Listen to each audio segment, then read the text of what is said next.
Hello दोस्तों, अगर आपसे कोई कहे कि इस तरह के सवाल दिए हुए हैं और इसका लसा निकालना है तो आप एक सेकंड में इसको ला सकते हैं।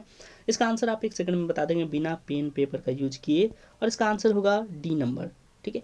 अब आपको कंसेप्ट पता होगा तो आपको मालूम होगा ऐसा क्यों हुआ, लेकिन नहीं पता है तो समझ लीजिए कि जब भी पावर बड़ा हो, ठीक है, जो पावर सबसे बड़ा है वही लसा होगा और जो पावर सबसे छोटा है वो मसा होगा। लेकिन हमारा यहाँ पे क्वेश्चन था कि लसा क्या होगा। तो यहाँ पे सबसे बड़ा पावर किसका दिख रहा है, 11 का पावर 13 का। तो हमारा आंसर हो गया डी नंबर, 11 का पावर 13। लेकिन एक चीज़ यहाँ पे देखिए कि सब में बेस जो है वो समान है, यानी कि सबका बेस क्या है, 11 है। लेकिन अगर सवाल थोड़ा सा बदल दे, कुछ इस तरीके से दे दे कि 2 का पावर 3 है, 3 का पावर 2 है, और एक दे दे कि 4 का पावर 3 है, तब देखिए यहाँ बेस तो बिल्कुल अलग अलग है। अब यहाँ पे आपका ये ट्रिक काम नहीं करेगा कि जिसका पावर ज़्यादा है वही वाला बैठा दीजिए, बिल्कुल नहीं। यहाँ पे आप उलझ जाएंगे। तो ऐसे में अब इसको क्या करना होगा, थोड़ा सा टाइम ये आपका ले सकता है, लेकिन ये भी बनेगा। देखिए क्या करना है।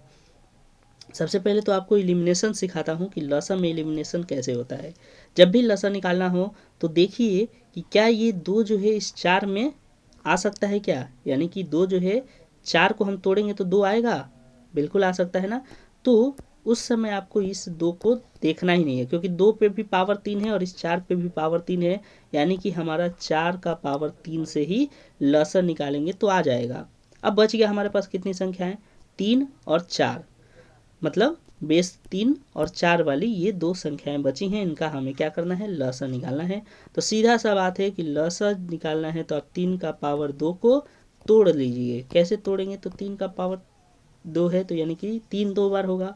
4 का पावर 3 है तो यानी कि 4 कितना बार होगा, 3 बार होगा ना। बस यही तो करना है। अब इसमें आपको सबसे पहले कॉमन निकालना है। अगर कॉमन कुछ दिख रहा है तो बढ़िया है, नहीं दिख रहा है तो सबको गुना करना होगा।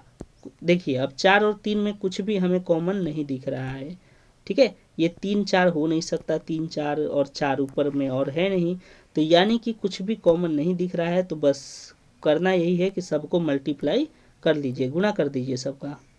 ओके। देखिए, तो अब गुना करते हैं तो बस वही आएगा कि ये 3 और 3 का करेंगे तो 9 आएगा, और ये 4 चौका 16, 16 चौका 64। तो 64 को 9 से गुना कर लीजिए, वही आंसर हो जाएगा। 9 चौका 36, 6 3, 9 6 54 और 3 57। तो ये हो गया आंसर। तो ये थोड़ा सा टाइम ले सकता है, लेकिन ये भी इतना असंभव नहीं है कि नहीं हो पाएगा या फिर बहुत ज़्यादा टाइम लेगा। थोड़ा सा टाइम लेगा लेकिन बन जाएगा। तो ध्यान रखना है कि बेस आपके कैसे हैं, अलग हैं या बराबर हैं।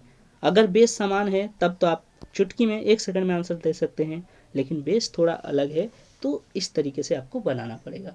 उम्मीद करते हैं पूरा आपको ये एक्सप्लेनेशन समझ में आया होगा। समझ में आए तो ज़रूर कमेंट करके बताइएगा। आगे आपको इसी तरह के वीडियो पाने हैं तो चैनल को सब्सक्राइब कर लें और वीडियो को लाइक करें। Thank you.